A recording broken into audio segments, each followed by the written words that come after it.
Oke guys, kalau misalnya punya 1 juta buat mulai bisnis, kira-kira mulainya gimana? Tanpa basa-basi, gue bakal bagi video ini ke 5 bagian, yaitu ide bisnis, riset, produk, marketing, dan operation. Oke, kita mulai dari step 1, yaitu ide. Kita harus lebih mikir ide bisnis yang kira-kira kita bisa jual secara digital, dan produknya tuh nggak harus kita punya di depan. Apa sih yang kalian passionate? Apa sih yang dulu kalian pernah jualan? Biasanya as simple as lihat makanan favorit kalian sehari-hari apa, atau misalnya hal yang paling sering kalian beli setiap hari apa. Nah, segmen kedua itu riset, yaitu pertama kalian riset pasar, dan kalian kedua adalah riset kompetitor. Jadi riset pasar kalau misalnya mau lebih dalam tuh tujuannya biar kita bisa bener-bener lihat, ini bisnis bisa kejual nggak sih? Ada orang nggak sih yang mau beli? Oke, next step, yaitu riset kompetitor. Masih tahu dulu nih marketnya sebelum kita even planning ke 3 aspek selanjutnya. Jadi di bisnis itu biar simple, gue ada trifecta planning, yaitu cuma produk, marketing, dan operation.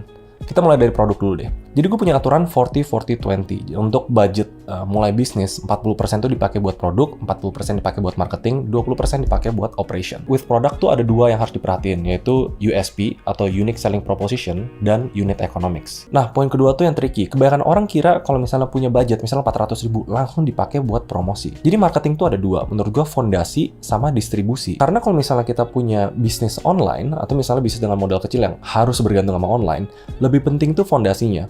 Make sure online-nya tuh bagus, karena orang kan bakal beli dari sana. Terus sisanya pakai distribution platform yang gratis. Nah, terus yang terakhir tuh sebenarnya 20% operation. Operation tuh apa sih gitu? Operation tuh kalau di awal-awal gue as simple as dana darurat sebenarnya. Jadi kedepannya tuh nanti dipakai buat logistik sama accounting biasanya. Kunci dari running a business dengan modal kecil, lean, kalian sangat bergantung dengan namanya cash flow.